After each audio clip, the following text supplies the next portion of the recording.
Okay. So, I think this is your job. Oh wow, that's cool. So, how does it feel? New year, holiday break, back in the swing of things.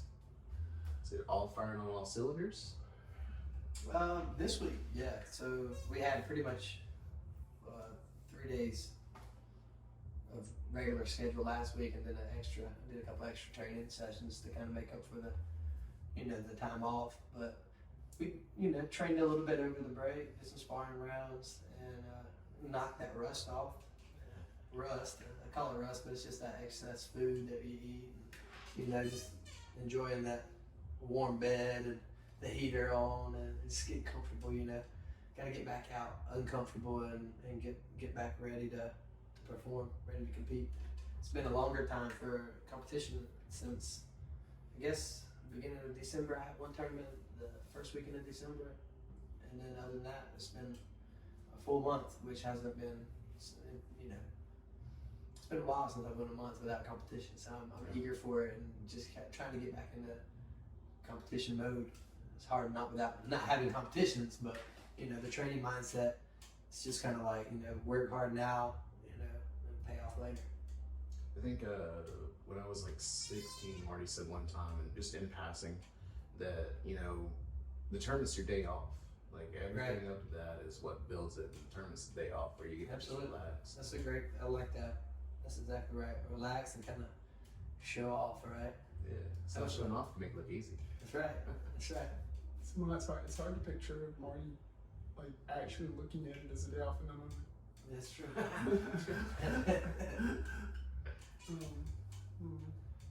day off. I like that. I certainly never looked at it as a day off. I always, I look forward to Saturday. I've said before, I wish there was more Saturdays in a week because I want more competition. Even days, you get eight or 10 fights, have a good competition, you get some good rounds in. Next day maybe sore, but the next day it's like, where's that Saturday? Oh man, it's 4 days away, And I'm always trying to play around with days off before training, and some days like this week going to Chicago, I'll train normal, all the way up to Thursday. I'll do a little bit of sparring on Thursday too with the class, and then Friday will be rest day, flight, and then possibly open weight division that night. Still on the fence about if I'm going to do the open weight division. It kind of just depends on arrival time and just how I feel. Saturday will be both divisions, and back to it. Do you have any like night before like food rituals, like anything consistent? Normally, especially at the bigger events, like we go out of town to Chicago or anywhere with a flight for sure, we're going to find a restaurant, that I've never been to. It's always something that's what I call a happy meal. It's like, a lot of food. I always weigh in the day before, so Friday nights I just eat real good. I try to get into bed a little bit earlier. Sometimes it don't always happen, but I don't have any specific, thing that I'll eat. I've played around with eating steak the night before to see if it helped me out the next day, or chicken or pasta or whatever, but I'm always experimenting, and I feel that my body's even, I'm where I'm at, but I still feel like it's changing. I feel like some weeks I need to train and I train hard on Friday and go compete Saturday. It works for me some weeks, and then some weeks it's like, man, you just need to take 3 or 4 days off, and I don't know if that goes into training, for stacking training, where I train and I get so tired and I just train anyway, and then I get fatigued and my muscles start hurting, and I'd much rather be able to show up and be in a position where I feel good. But the problem is without training, I don't feel good. Right. So there's that hard balance for me. I'm trying to figure out where the diet, training level, the intensity of the training, hydration is always, for me, like, I'm always drinking water, especially if I'm going to compete. I'm like, okay, I gotta drink a lot of water, especially the week before. I'll flush my whole system out. I got a little bit of a weight cut, but not much. At Chicago, it's 189 and under. So if I'm over 189, I'm out of my division. So 189 It's easy for me. I walk around at about 188, 187, and that's just freedom diet. But just I don't know what the pre-meal would be. This Chicago trip. If you're taking suggestions, Yep. Gianotto's Pizza. Or Gianotto's Pizza. All right. Gianotto's Pizza. It's the best pizza I've ever had in my entire In life. Chicago. In Chicago. All right. They got several locations, dude. I'm telling you, it's Check it out. great. We're gonna definitely do. There's a place called Portillo's or something like that up there. It's like Yeah. the Chicago dogs. They have these beef sandwiches that are just to die for too. So we'll probably check that out.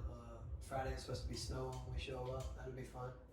And then Sunday when we leave, it's supposed to be a high of 19 and a low of like 9 degrees. So taking some extra stocks. Yeah. We went to Chicago May of 2 years ago, and we went to the Big Bean Yep. and all that. Right around the corner from where we'll be. Yeah, dude, it poured down rain, and the wind, like, it's the coldest I have ever felt in my life. Like, DC. I was in Montana in shorts, but then Chicago, I was like bundled up, just like, Yeah, I get think me you're out gonna of get here. a different experience this time. I think it's gonna be really cold. The last 2 years that I've been, it's been reasonable. I mean, you still got a jacket, it's still freezing, but it's not been like what we're about to see. I think. So, there's supposed to be some bad weather here tomorrow too. So we'll see. Bundle up, right? So looking at the tournament season, I haven't competed since last June, and I've been interested in other ways of staying involved and not competing. Mm-hmm. So in terms of coaching, when you have students competing, Right. So that's something we talked about, or at least I suggested making this episode on, was how do you approach it? To me, I feel like you can't really coach anybody until you have a relationship with somebody. And a lot of times, I mean, I've had countless people come up to me and be like, hey, from another gym or something, hey, will you coach? Like, yeah, I'll scream at you, but the things that I'm going to scream at you may not line up with what your coach has already taught you. So it's like it doesn't come out like you're having to process it and think it. Like you need to hear something that you're executing. So it's like a relationship that you build with. Maybe it's a child, maybe it's an adult, but you have to train. Like training together, it helps with the coaching. So like I'm on a real personal level with the kids and with some of the adults that I have to the point to where I can tell by their body language where their error is at, or and it's like small things. But more than anything, it's not ever about do this technique instead of this technique. Like, oh, you're not throwing psychic. Like most of the time, it's just like being support. It's kind of like being a support system for them. Hey, keep your head on your shoulders. You cool. Like. So is it ever like noticing what the opponent's doing and seeing? For sure. Sometimes in a beginner level, like when I coach a beginner, it's a whole different game than when I coach a black belt. As a beginner, it's like, all right, this timeout. You're down 3. If any time there's 3 points difference, I always call a timeout. If like I'm down 3 points, I want a timeout. Okay. Or if the student's down 3 points, break I the want to rhythm up. just to say, Bray, come here, let's recollect. And a lot of times in a beginner division, it's simple things like, hey, they're running at you. Stop trying to go in and hit them. Like they're coming to you. Let them run into your psychic. Stay where you are, psychic.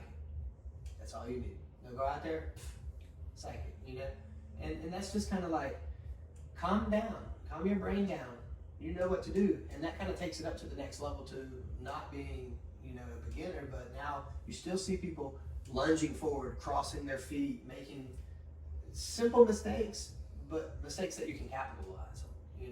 There's a cross step, there's a step up. He's gonna spin. Things like this are just like flags, right? Like sort of kind of support. I'm being a backup brain for them, and I think that if you are on the same wavelength as a person you're coaching, I think that a lot of times it may be beyond strategy that is what makes a good coach. I think strategy is everything, but that's what we train every day, right? So comfort in an uncomfortable area like a tournament is hard to do. There's plenty of adult black belts that are, and I fall in this category sometimes too, that are not as good as they are at the school as they are at the competition. I certainly. I mean, not even I feel good out here on the mat, but then I go to tournament like what's wrong? Like, I feel like I'm in a different body. I feel like I left the Mustang at home and now I'm in like a sedan, a little Ford Pinto. That's right. I'm like, my brain is there, and I feel like I'm making the right choices, but the distance may be different. The ring may be different. There's so many variables that go into play that I kind of like that. I'm gonna stick on that day off thing. It's like, you've been working your butt off. Like, go out there and show off. Go out there and do you. And if I need to, recollect thoughts, then we'll do that. But, for the most part, you're going to execute what you've done in practice. So it's, I can't take somebody that's kicking only at the school, they're a dominant kicker, and be like, oh, you got to blitz. Even though that's the answer to their problem, it's like, well, how can I get them to do this? Because they're not going to blitz anyway. And that's kind of going back to being on that personal level and knowing each fighter.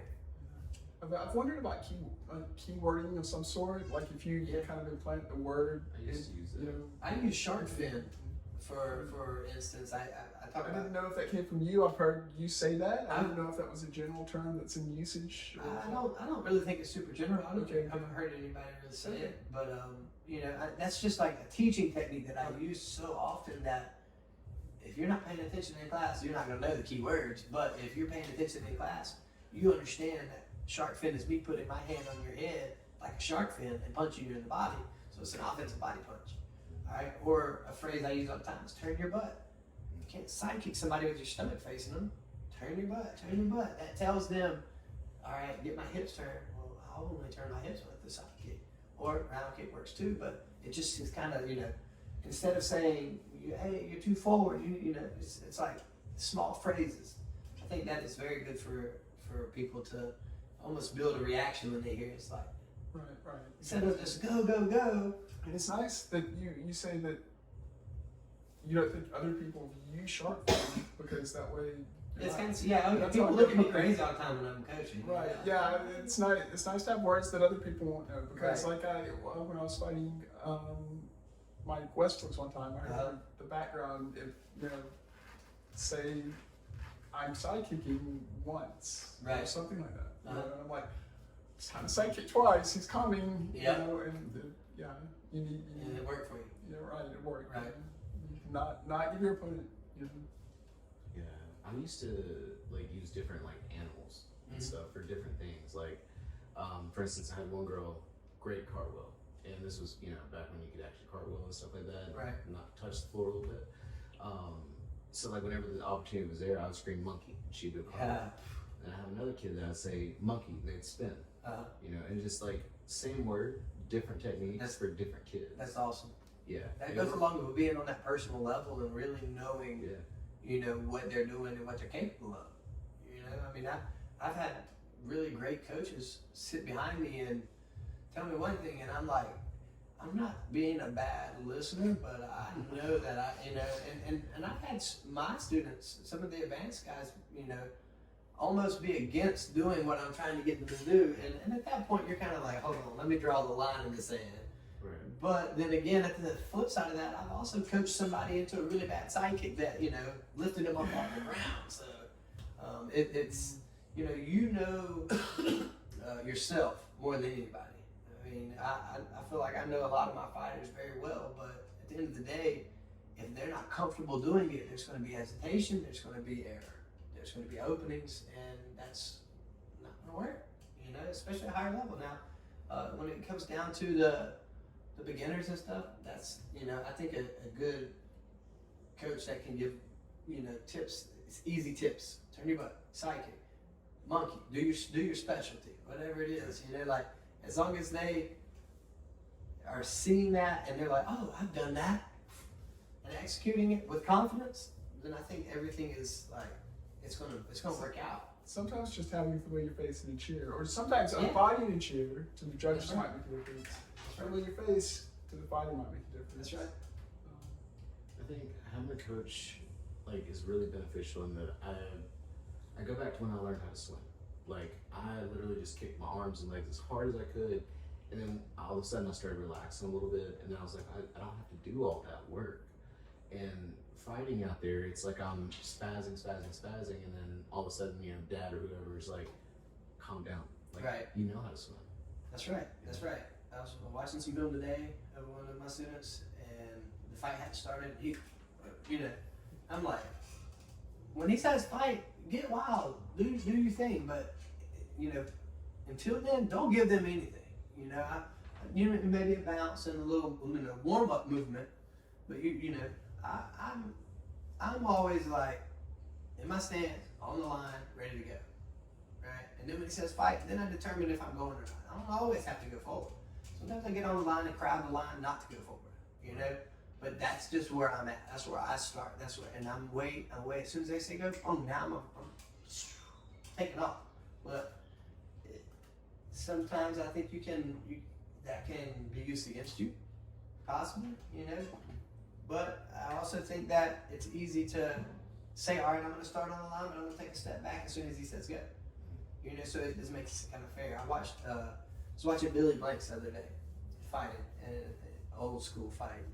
He would start every match in like a ready stance, and then he would determine left side stance, right side stance by stepping backwards if they were coming forward, or if they weren't coming forward by stepping forward. And I'm like, I love switching sides. I love this, I don't like being forward necessarily, but I love the concept of I'm starting here, and then depending on what they do, depends on where I go and which foot I put in front. Yeah. I kind of just took that and tried to play around with it a little bit, but I'm kind of set in my way as to like trying to blend things in. I'm not trying to retake his bread and butter and make it mine. I'm just trying to take it and put a little extra on top. I'm not trying to completely mimic it. Right. I think that martial arts needs to be unique. I think everybody is a little bit different in their fighting style. I can train people to be just like me, but then they're going to make the same errors like me. And I'm guilty of it. You go out there and fight a couple of my fighters, you're going to be like, you fight just like him. You make the same mistakes. And I'm out there like, you're making this mistake. And then I'm making the same mistake. And it's, common because it's almost acceptable because I'm doing it. It's definitely not acceptable. But, it's like, that to me is they see me do it, they mimic me.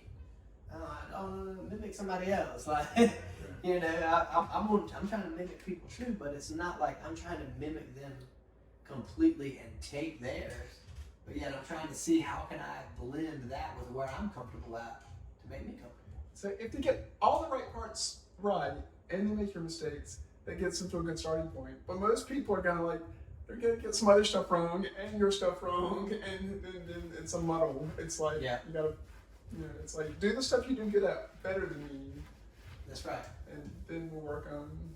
I always want to outkick the kicker. I always want to, I want to outblitz the blitzer. I want to out-wrestle the wrestler. See, that's interesting because I've heard it said. I guess it was probably Marty saying it, that you want to punch a kicker and kick a puncher. And I'm always that sounded strange to my ear because if you vary what you do in response to them, then they're getting what they want. Because they're if you're both punchers and you try to kick them, then they're punching the kicker. Except you're a worse kicker than you're a puncher because you're a puncher. Exactly. I didn't Can we get that in text on the screen? How to look at it? Well, yeah. I mean, it's probably a good saying to trip some people out of bad thought processes. Right. So I don't want to just disregard it. But no, I understand. I think that for me, it's like I always feel like I'm training.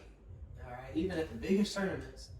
It still feels like I'm still applying it to the greater good, right? I'm not just going and losing or winning and being like, I did it, or I didn't do it. I'm like, all right, this time I messed up here, so now I'm gonna try to make that mistake disappear next time. It's a constant thing for me. I don't really, I am competitive. I want to win, but it's not there's no end game for me. The end game is being unbeatable. Nobody can score on me. Been a long way from there. But that to me is the goal of point fighting, is to not be able to be hit and score at pretty much at will. And that's an unreachable goal to me. To anybody really, I think nobody's perfect. Everybody's gonna make a mistake one time. You go undefeated. It doesn't mean you didn't get hit. That means you made a mistake. Yeah. So.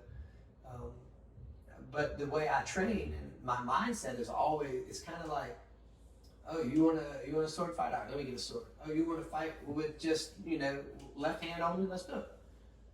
I want to 1v1. I want to be the better. I want to be the better fighter. If we're gonna fight, I want to win. And winning to me is being a better fighter. Maybe that day I'm a better fighter. Next time you're the better fighter. Well, one of my favorite Twitter bios is "First, don't die." Word slip. Period. Don't get hit first. Yeah, don't be on the front line. Okay, so we covered some plans for the year and coaching. Another topic? Well, what else is on our mind? Well, it is tournament coming up, all that fun stuff. Judging and judges. Do you try to find your ring and look at what they're calling and kind of see what they're favoring and try to implement that, or do you just say, "No, like I've got my plan and I'm going to do what happens when I come out there"? So that's hilarious. That's a great one because for my students I do that, but for myself I'm like they're gonna. We'll figure it out when we get out there. I could have called my way anyway. We'll keep it PG, But for the kids, a lot of times, and I'll explain myself on why I say that. The kids, the centers are normally not as well known as the black belt judges. The centers for the kids are most of the time the school owners of the people putting on the tournaments, the teammates or whatever. Especially at NASCAR events, they're just they're promote. They're not necessarily huge promoters. So I may not know them personally. Is what I'm getting at personally. But then therefore I'm going to go and I'm going to be like, all right. For instance, where were we at? We were in Minnesota, and there was 3 female judges, all 3 great martial artists, just different style. Taekwondo. They called it way different than any point fight I've ever seen called it. Like just the things they were calling, the way they were saying, this and that. Like you could tell that they were confident in the way they're doing it, but it's different.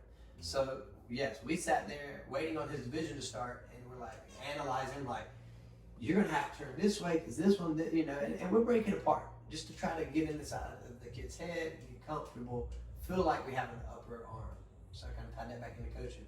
But then for myself, it's like I know it's going to be one of these 5 people, or I should say 3 of these 5 people, because there's only 5 people, and you don't know what ring it's going to be at. They're just going to go adult fighters starting in ring 1 in 10 minutes, and then an hour later you start.